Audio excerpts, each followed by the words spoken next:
പിതാവിൻ്റെയും പുത്രൻ്റെയും പരിശുദ്ധാത്മാവിൻ്റെയും നാമത്തിൽ ആമേൻ. ദൈവമാതാവിൻ്റെ കരം പിടിച്ച് ദൈവപിതാവിനെ മുഖാഭിമുഖം കാണുവാൻ ഈ ഭൂമിയിലായിരുന്നുകൊണ്ട് മരിയൻ ഉടമ്പടി എടുത്തുകൊണ്ട് കൂടുതൽ തീക്ഷ്ണതയോടെ വിശ്വസ്തയോടെ ഉടമ്പടി നിബന്ധനകൾ പാലിച്ച് മുന്നേറാൻ ഉതകുന്ന ലിവിങ് ഓറക്കിൾസ് ജീവവചസ്സുകൾ എന്ന വലിയ ശുശ്രൂഷയുടെ 7ാമത്തെ എപ്പിസോഡിലേക്ക് എല്ലാവരെയും സ്നേഹപൂർവ്വം സ്വാഗതം ചെയ്യുന്നു. ഇന്നത്തെ ഈ സാക്ഷ്യ വചന വിശകലന ശുശ്രൂഷയിൽ നമ്മൾ പ്രത്യേകമായിട്ട് എടുത്തിരിക്കുന്ന സാക്ഷ്യം വയനാട് നിന്നുള്ള ത്രേസ്യാക്കുട്ടി എന്ന ഒരു അമ്മയുടെ സാക്ഷ്യമാണ്. എൻ്റെ പേര് ത്രേസ്യാക്കുട്ടി. ഞാൻ വയനാട് ജില്ലയിലെ മാനന്തവാടി കണിയാരം കത്തീഡ്രൽ ദേവാലയത്തിൽ നിന്നുമാണ് വരുന്നത്. ഈ സാക്ഷ്യം ഞാൻ എടുക്കാൻ കാരണം ഈ അമ്മ സാക്ഷ്യം ആരംഭിക്കുന്നത് ഇപ്രകാരമാണ്: കൃപാസനം എന്ന പുണ്യഭൂമി ഈശോയുടെ 2ാം വരവിന് നമ്മളെ ഒരുക്കുന്ന ഒരു പാഠശാലയാണ് എന്ന് പറഞ്ഞുകൊണ്ടാണ് വയനാട് നിന്നുള്ള ഈ വീട്ടമ്മ തൻ്റെ സാക്ഷ്യം ആരംഭിക്കുന്നത്. നിങ്ങൾക്കറിയാവുന്നതുപോലെ കൃപാസനത്തിലെ മരിയൻ പ്രത്യക്ഷീകരണവുമായി സ്വർഗീയ പിതാവ് ഈ അമ്മയ്ക്ക് കൊടുത്ത വെളിപാടിനെ സംബന്ധിച്ച് വളരെയേറെ ബന്ധമുണ്ട്. അതായത് 2004 ഡിസംബർ 7-ാം തീയതി ഉച്ചകഴിഞ്ഞ് 2:30 സമയഘടികാരം നെഞ്ചിൽ ചാർത്തിയാണ് ദൈവമാതാവ് ഈ അൾത്താരയിൽ പ്രത്യക്ഷയാകുന്നത്. ഇങ്ങനെ കൃപാസനം അൾത്താരയിൽ പ്രത്യക്ഷയായിക്കൊണ്ട് കൃപാസനത്തിൻ്റെ സ്ഥാപക ഡയറക്ടറായ ബഹുമാനപ്പെട്ട VP ജോസഫ് അച്ഛന് പ്രത്യക്ഷയായിക്കൊണ്ട് പറഞ്ഞത് ദുരന്തം ഉണ്ടാകുവാൻ പോകുന്നു, പ്രാർത്ഥിക്കണമെന്നാണ്. ഈ ഒരു വലിയ സന്ദേശം നമ്മളോട് ദൈവമാതാവ് സ്വർഗീയ പിതാവിൻ്റെ ഇഷ്ടപ്രകാരം കൈമാറിക്കഴിഞ്ഞ് നമുക്ക് കിട്ടിയ വലിയൊരു പ്രാർത്ഥനയാണ് മരിയൻ ഉടമ്പടി എന്നത്. ഈ മരിയൻ ഉടമ്പടി പ്രാർത്ഥന ആദ്യമായിട്ട് നമുക്ക് വെളിപ്പെട്ട് കിട്ടുന്നത് 2015-ലാണ്. അപ്പം ഇതിൻ്റെ ആദ്യ കാലഘട്ടങ്ങളിൽ ഈ ഒരു മരിയൻ ഉടമ്പടി എന്ന ഈ വലിയൊരു പ്രാർത്ഥന ഒരു പദ്ധതിയായി വലിയൊരു ശുശ്രൂഷയായി കൃപാസനത്തിൽ ആരംഭിക്കുന്ന സമയത്ത് ബഹുമാനപ്പെട്ട VP ജോസഫ് അച്ഛൻ ഇതിൻ്റെ ആദ്യകാല വെളിപാടുകളൊക്കെ ക്രോഡീകരിച്ച് ഒരു പുസ്തകം ചെയ്തായിരുന്നു. അപ്പം അതിൻ്റെ ഓഡിയോ ബഹുമാനപ്പെട്ട അച്ഛൻ ഫോണിലൂടെ എനിക്കാണ് പറഞ്ഞു തന്നത്. അന്ന് ബഹുമാനപ്പെട്ട അച്ഛൻ എന്നോട് പറഞ്ഞ ഒരു കാര്യം ഞാൻ ഇന്നും ഓർക്കുന്നുണ്ട്. പക്ഷെ പിന്നീട് പുസ്തകം ക്രോഡീകരിച്ചപ്പോൾ നമ്മൾ ആ ഭാഗം കട്ട് ചെയ്ത് കളഞ്ഞുകൊണ്ടാണ് പുസ്തകം പ്രസിദ്ധീകരിച്ചത്. അത് ഇപ്രകാരമായിരുന്നു: കൃപാസനത്തിലെ മരിയൻ പ്രത്യക്ഷീകരണത്തിന് യുഗാന്തവുമായി വളരെയേറെ ബന്ധമുണ്ട്. അതാണ് ഈ സമയഘടികാരം നെഞ്ചിൽ ചാർത്തിയ ദൈവമാതാവിൻ്റെ പ്രത്യക്ഷീകരണത്തിൻ്റെ ഏറ്റവും വലിയ അർത്ഥം എന്നുള്ളത്. ഇത് നിങ്ങൾക്കറിയാവുന്ന പോലെ സഭയാണ് ഔദ്യോഗികമായി ഈ വിഷയം പ്രഖ്യാപിക്കേണ്ടത്. അതുകൊണ്ട് തന്നെ ബഹുമാനപ്പെട്ട അച്ഛൻ അന്ന് ബുക്ക് ക്രോഡീകരിച്ചപ്പോൾ ഈ വിഷയം ബോധപൂർവം കട്ട് ചെയ്ത് കളഞ്ഞു. ഏറെ പ്രത്യേകമായിട്ട് അച്ഛൻ ഉൾച്ചേർത്തത് ഈ യുഗാന്തത്തോടനുബന്ധിച്ച് ഒരു വിശുദ്ധ ജനത്തെ എങ്ങനെ ഒരുക്കാം എന്നുള്ളതിനെ അടിസ്ഥാനമാക്കി മരിയൻ ഉടമ്പടി നിബന്ധനകൾ പാലിച്ച് മുന്നേറാൻ ഉതകുന്ന വലിയൊരു ശുശ്രൂഷയായിട്ടാണ് പിന്നീട് നമ്മുടെ മരിയൻ ഉടമ്പടി പ്രാർത്ഥന അറിയപ്പെട്ടത്. പക്ഷേ ഈ അമ്മയ്ക്ക് ദൈവപിതാവ് ഈ ഒരു പ്രത്യക്ഷീകരണത്തിൻ്റെ വലിയൊരു അർത്ഥം പറഞ്ഞു കൊടുക്കുകയാണ്. ഈ കൃപാസനം എന്ന പുണ്യഭൂമി ഈശോയുടെ 2ാം വരവിന് നമ്മളെ ഒരുക്കുന്ന വലിയൊരു പാഠശാലയാണ് എന്ന്. ഈ അമ്മയ്ക്ക് ഇങ്ങനെ ഒരു വെളിപാട് ദൈവപിതാവ് കൊടുക്കാൻ പ്രത്യേകമായിട്ടുള്ള കാരണങ്ങളുണ്ട്. ഈ എപ്പിസോഡിൻ്റെ താഴെ പിൻ ചെയ്യുന്ന സാക്ഷ്യം കേൾക്കുന്നതിലൂടെ നിങ്ങൾക്കും മനസ്സിലാകും. അതായത് ഒരു ദുരന്ത മുഖത്തിലൂടെയാണ് ഈ അമ്മ യാത്ര ചെയ്യുന്നത്. കനൽ വഴികളിൽ ചവിട്ടി മുന്നേറിക്കൊണ്ടാണ് ഈ അമ്മ യാത്ര ചെയ്യുന്നത്. ഈ ഒരു സമയം ദൈവമാതാവിൻ്റെ കരം പിടിക്കുന്നതിലൂടെ ഈ അമ്മ ആർജിച്ചെടുത്ത ഒരു ദൈവിക ശക്തിയുണ്ട്. ആ ശക്തിയിൽ നിന്നാണ് ഈ അമ്മയ്ക്ക് ഈ ഒരു വെളിപാട് കിട്ടുന്നത്. അമ്മയുടെ ദുരന്തം ആരംഭിക്കുന്നത് ഭർത്താവ് മരിക്കുന്നതിലൂടെയാണ്. ഭർത്താവ് മോട്ടോന്യൂറോൺ ഡിസീസ് ബാധിച്ച് ഒത്തിരിയേറെ സഹന സാഹചര്യങ്ങളിലൂടെ കടന്നുപോയിക്കൊണ്ടാണ് ഭർത്താവ് മരിക്കുന്നത്. അതിനുശേഷം ഈ അമ്മ പറയുന്നുണ്ട്, മക്കളെ വളർത്തി വലുതാക്കുവാൻ ഒരു നിലയിലെത്തിക്കാൻ താൻ അനുഭവിച്ച കഷ്ടപ്പാടുകൾ. പിന്നീട് അമ്മ തന്നെ പറയുകയാണ് തൻ്റെ ഒരു അസുഖത്തെ പറ്റി. എൻ്റെ ഒരു കൂട്ടുകാരിയാണ് എന്നെ ഇവിടെ കൂട്ടിക്കൊണ്ടു വന്നത്. അന്ന് എനിക്ക് കിഡ്നിയിൽ നിന്നും പ്രോട്ടീൻ ലീക്കേജ് ആകുന്ന ഒരു അവസ്ഥയായിരുന്നു. ഈ ഒരു അസുഖവുമായി ബന്ധപ്പെട്ട് മൂത്രത്തിൽ കൂടി പത പോലെ പ്രോട്ടീൻ പുറത്തു പോവുക, ഒപ്പം തന്നെ പ്രഷർ കൂടുക, തളർന്ന് വീഴുന്നൊരവസ്ഥ. ഇങ്ങനൊരു അവസ്ഥയിൽ ബഹുമാനപ്പെട്ട VP ജോസഫ് അച്ഛനെ മരിയൻ ഉടമ്പടിയെടുത്ത് ഈ അമ്മ കാണുന്നുണ്ട്. ഒരൊറ്റ കൈവപ്പ് പ്രാർത്ഥനയിലൂടെ, സൈത്ത് പൂശിയുള്ള പ്രാർത്ഥനയിലൂടെ അമ്മ പറയുന്നത് പൂർണ്ണ സൗഖ്യം അമ്മയ്ക്ക് കിട്ടിയെന്നാണ്. തുടർന്ന് അമ്മ പറയുന്നുണ്ട് ജീവിതത്തിലെ ജീവിത ദുരിത സഹന സാഹചര്യങ്ങൾ, അതൊക്കെ നമ്മൾ ആലോചിക്കുന്നതിൽ അപ്പുറത്തുള്ള വിഷയങ്ങളാണ്. ഒന്നാമതായിട്ട് പറയുന്നുണ്ട് 5 ലക്ഷം രൂപ ലോൺ എടുത്തത് അത് 16 ലക്ഷമായി മാറി. ഹൗസ് ലോൺ അത് ഹസ്ബൻഡുള്ളപ്പോൾ എടുത്തതാണ്, ഭർത്താവ് മരിച്ചും പോയി.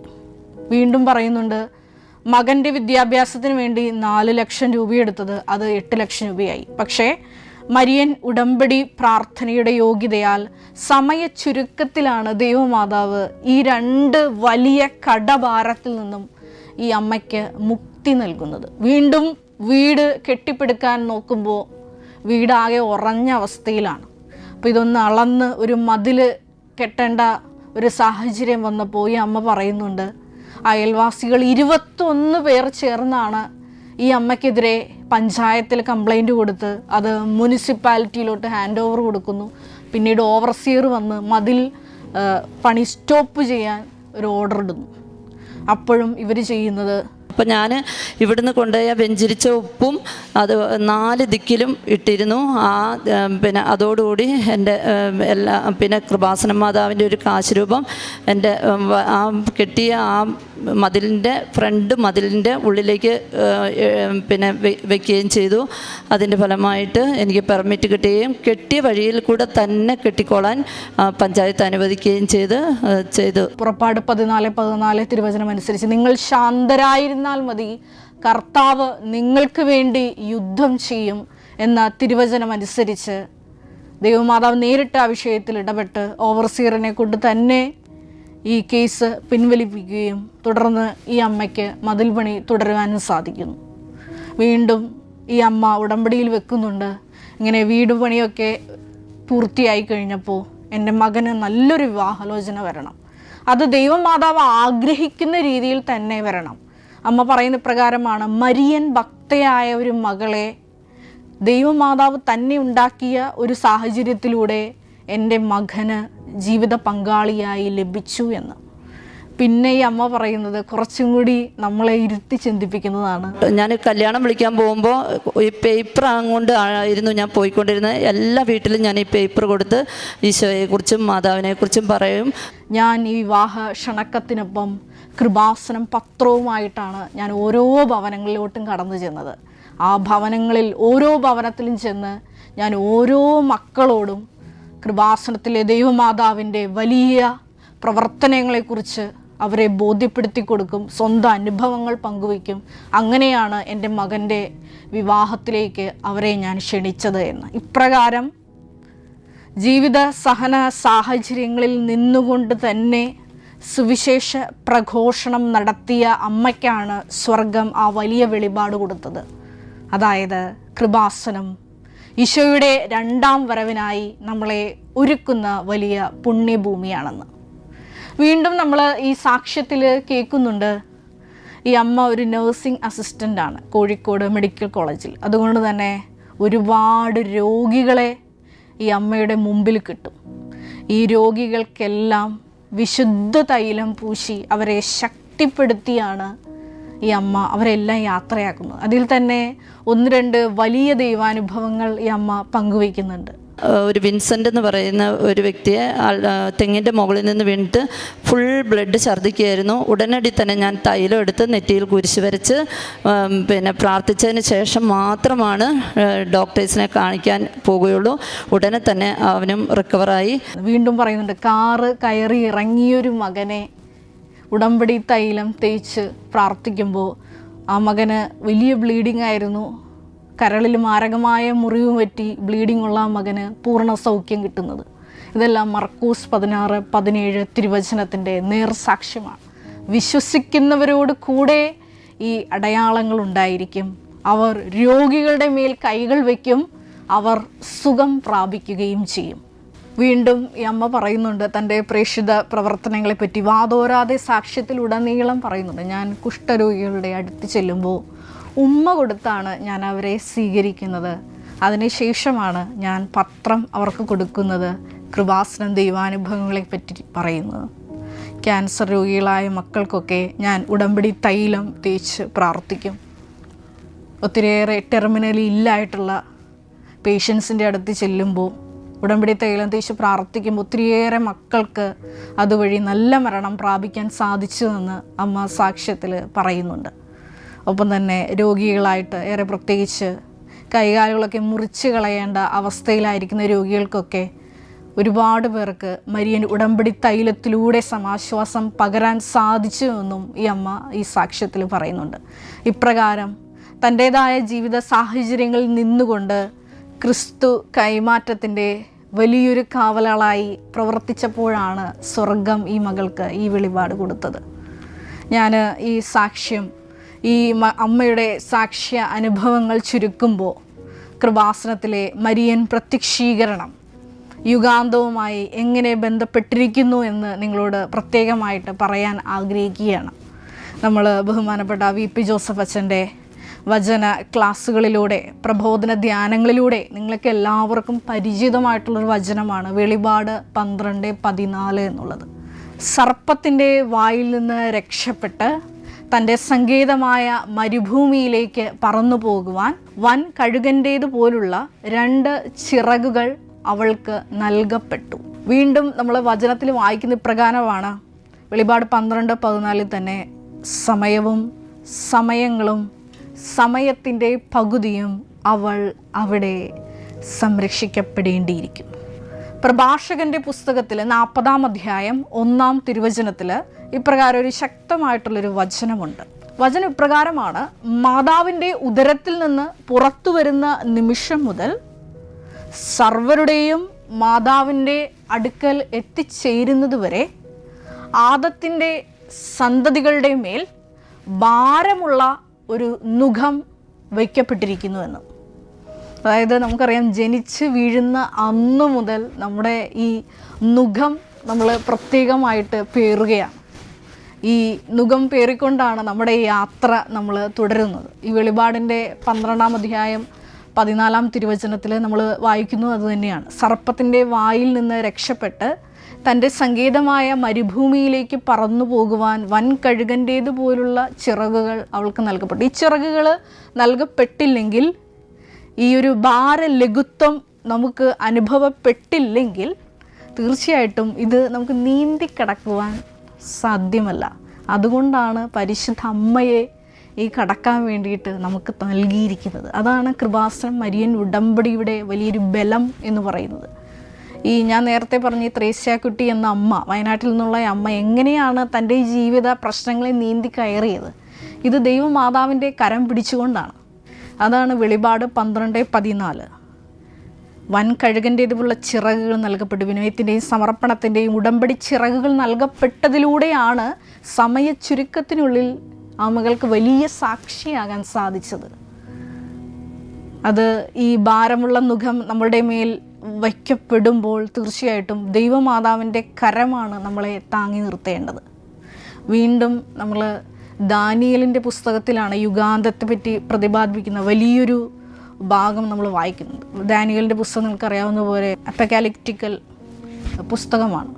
അതായത് പ്രതീകാത്മക രൂപത്തിൽ വലിയ വചന വെളിപാടുകൾ കൈമാറുന്ന വലിയൊരു ഗ്രന്ഥം. ഈ അപ്പോക്കാലിപ്റ്റിക് സാഹിത്യ രീതി ഉപയോഗിച്ച് എഴുതിയിരിക്കുന്ന ഈ ഗ്രന്ഥത്തിൽ വെളിപാടിൻ്റെ ഈ പുസ്തകത്തിലെ 12-14 തിരുവചനത്തിൽ നമ്മൾ കണ്ട സമയവും സമയങ്ങളും സമയത്തിൻ്റെ പകുതിയെക്കുറിച്ച് നമ്മളവിടെ വായിക്കുന്നുണ്ട്. ദാനിയേൽ 12:6-7 തിരുവചനമാണ്. ഈ ദാനിയേലിൻ്റെ പുസ്തകം 12-ാം അധ്യായം ആദ്യം ആരംഭിക്കുന്നത് മിഖായേൽ ആ സമയത്ത് ഉയർത്തെഴുന്നേൽക്കുന്നതും യുഗാന്ത്യത്തിൽ അനേകർ നിത്യജീവനായും നിത്യലജ്ജയ്ക്കായി എഴുന്നേറ്റ് വരുന്നതിനെക്കുറിച്ചുമാണ്. അപ്പോൾ അനേകർ നീതിയിലേക്ക് നയിച്ചവരൊക്കെ എന്നുമെന്നും സൂര്യനെ പോലെ പ്രശോഭിക്കുമെന്നുള്ള ഒരു വലിയ സ്വർഗീയ രഹസ്യം അവിടെ വെളിപ്പെടുത്തുന്നുണ്ട് തിരുവചനത്തിലൂടെ. തുടർന്ന് ദാനിയേൽ 12:7 തിരുവചനത്തിൽ നമ്മൾ വായിക്കുന്നുണ്ട്, നദിക്കക്കരെ നിൽക്കുന്ന ഈ ചണവസ്ത്രധാരി തൻ്റെ ഇരു കരങ്ങളും സ്വർഗത്തിലേക്ക് ഉയർത്തി ആണയിട്ടുകൊണ്ട് പറയുന്നുണ്ട്, ഈ അത്ഭുതങ്ങൾ അവസാനിക്കാൻ എത്ര കാലം വേണമെന്ന് ചോദിക്കുന്ന ഉത്തരമായിട്ട് പറയുന്നത് ഇപ്രകാരമാണ്, അത് സമയവും സമയങ്ങളും സമയത്തിൻ്റെ പകുതിയും ആയിരിക്കുമെന്ന്. ഈ സമയവും സമയങ്ങളും സമയത്തിൻ്റെ പകുതിയും വരെ ആയിരിക്കുമെന്ന് ഈ ചണവസ്ത്രധാരി ഉത്തരം പറഞ്ഞതിന് ശേഷം പറയുന്ന ഒരു വാക്ക് വളരെ പ്രസക്തമാണ്. അതായത് ദൈവജനത്തിൻ്റെ ശക്തി തകർക്കാൻ കഴിയുന്ന ഒരു സമയം വരും. ആ ഒരു സമയമാണ് ഈ അത്ഭുതങ്ങൾ അവസാനിക്കാൻ വേണ്ട കാലമെന്ന്. വലിയൊരു സ്വർഗീയ വെളിപാടാണ്, നിങ്ങൾ ആഴത്തിൽ ധ്യാനിക്കേണ്ട ഒരു വിഷയമാണ്. ഞാനത് നിങ്ങളുടെ മുമ്പിൽ വലിയ ധ്യാനത്തിനായി തുറന്നിടുകയാണ്. ഈ ഒരു അധ്യായങ്ങൾ, വെളിപാട് 12-ാം അധ്യായം, ദാനിയേൽ 12-ാം അധ്യായം, വളരെ ആഴമായി ധ്യാനിച്ച് നമ്മൾ മനനം ചെയ്യേണ്ട ഒരു തിരുവചന ഭാഗമാണ്. കൃപാസനത്തിലെ മരിയൻ പ്രത്യക്ഷീകരണമായി നേരിട്ട് ബന്ധമുള്ള വചനഭാഗങ്ങളാണ്. വീണ്ടും അപ്പോസ്തല പ്രവർത്തനങ്ങളിലാണ് നമ്മൾ ഈ സമയത്തെക്കുറിച്ച് പ്രതിപാദിക്കുന്ന വലിയൊരു ഭാഗം വായിക്കുന്നത്. അപ്പോസ്തല പ്രവർത്തനങ്ങളിൽ 1-ാം അധ്യായം 6-ാം തിരുവചനം. അവിടെ സ്വർഗാരോഹണ സമയത്ത് ശിഷ്യന്മാരെല്ലാവരും ഒന്നിച്ചുകൂടി ഇരിക്കുമ്പോൾ ഈശോയുടെ ഒരു വളരെ വ്യക്തമായിട്ടൊരു ചോദ്യം ചോദിക്കും, അങ്ങ് ഇപ്പോഴാണോ രാജ്യം പുനഃസ്ഥാപിച്ച് നൽകുന്നതെന്ന്. ഈശോ അതിന് ഒരു മറുപടി പറയുന്നുണ്ട്, പിതാവ് തൻ്റെ അധികാരത്താൽ നിശ്ചയിച്ചുറപ്പിച്ചിരിക്കുന്ന സമയമോ കാലമോ നിങ്ങൾ അറിയേണ്ട ഒരു കാര്യമല്ല എന്ന്. ഇവിടെ പിതാവ് നിശ്ചയിച്ചുറപ്പിച്ച സമയമോ കാലമോ നിങ്ങൾ അറിയേണ്ട കാര്യം അല്ല എന്ന് പറയുന്നിടത്താണ് കൃപാസനം മരിയൻ പ്രത്യക്ഷീകരണത്തിൻ്റെ പ്രസക്തി നമ്മൾ വ്യക്തമായി മനസ്സിലാക്കേണ്ടത്. കാരണം സമയമായില്ല എന്ന് പറയുമ്പോൾ ദൈവപിതാവിൻ്റെ മനസ്സിലുള്ള സമയമായി എന്ന് കൂട്ടിപ്പറയാൻ കരുത്തുള്ള ഒരു ദൈവമാതാവ് നമുക്കുണ്ട്. അതാണ് വെളിപാട് 12:14 നമ്മൾ വായിക്കുന്നത്. സമയവും സമയങ്ങളും സമയത്തിൻ്റെ പകുതിയും അവൾ സംരക്ഷിക്കപ്പെടേണ്ടിയിരിക്കുന്നു. ദൈവമാതാവിനെ ഈ ലോകം ഏറ്റുപറയേണ്ടിയിരിക്കുന്നു. കാരണം പ്രഭാഷകൻ 40:1 തിരുവചനമനുസരിച്ച് സർവരുടെയും മാതാവിൻ്റെ അടുക്കൽ എത്തിച്ചേരുന്ന ഒരു സമയം വരെ ഈ ഭൂമിയിൽ ആദത്തിൻ്റെ സന്തതികളുടെ മേൽ ഭാരമുള്ള നുകം വയ്ക്കപ്പെട്ടിരിക്കുന്നത് കൊണ്ട് തീർച്ചയായിട്ടും ഈ മാതാവിൻ്റെ കരം പിടിക്കാതെ ഈ മുന്നോട്ടുള്ള യാത്ര നമുക്ക് സാധ്യമല്ല. അതുകൊണ്ട് തന്നെ പ്രത്യേകമായിട്ട് ഈ ഒരു കൃപാസനം മരിയൻ പ്രത്യക്ഷീകരണവും യുഗാന്തത്തെ പറ്റിയും പ്രതിപാദിക്കുന്ന ഈ വലിയൊരു ശുശ്രൂഷയിൽ ആയിരിക്കുന്ന സമയം നമുക്ക് പ്രത്യേകമായിട്ട് ദൈവമാതാവിനോട് പ്രാർത്ഥിക്കാം. യുഗാന്തത്തെ പറ്റിയുള്ള വലിയ സ്വർഗീയ വെളിപാടുകൾ വ്യക്തമാക്കുന്ന കൃപാസനം പ്രത്യക്ഷീകരണത്തിൻ്റെ വലിയ വചന വെളിപാടുകൾ ഈശോയെ ഞങ്ങൾക്കും നീ നൽകണമേ എന്ന്. മരിയൻ പ്രത്യക്ഷീകരണത്തിലൂടെ ഞങ്ങൾക്ക് ലഭിച്ച ഈ വലിയ മരിയൻ ഉടമ്പടി പ്രാർത്ഥനയിലൂടെ കൂടുതൽ വിശുദ്ധിയോടെ വിശ്വസ്തയോടെ ഉടമ്പടി നിബന്ധനകൾ പാലിച്ച് ഈശോയുടെ 2ാം വരവിനായി ഞങ്ങളെ തന്നെ ഒരുക്കുവാൻ പ്രത്യേകമായി ഞങ്ങളെടുത്തിരിക്കുന്ന ഉടമ്പടി ഞങ്ങളെ ഓരോരുത്തരെയും സഹായിക്കണമേ എന്ന് നമുക്ക് വ്യക്തിപരമായിട്ട് പ്രാർത്ഥിക്കാം. അതിന് ദൈവമാതാവിൻ്റെ കരം പിടിച്ച് സ്വർഗീയ പിതാവിനെ സ്നേഹിച്ച് നമുക്ക് മുന്നേറാം. എല്ലാവരെയും ദൈവം അനുഗ്രഹിക്കട്ടെ. പിതാവിൻ്റെയും പുത്രൻ്റെയും പരിശുദ്ധാത്മാവിൻ്റെയും നാമത്തിൽ ആമേൻ. Ave Maria.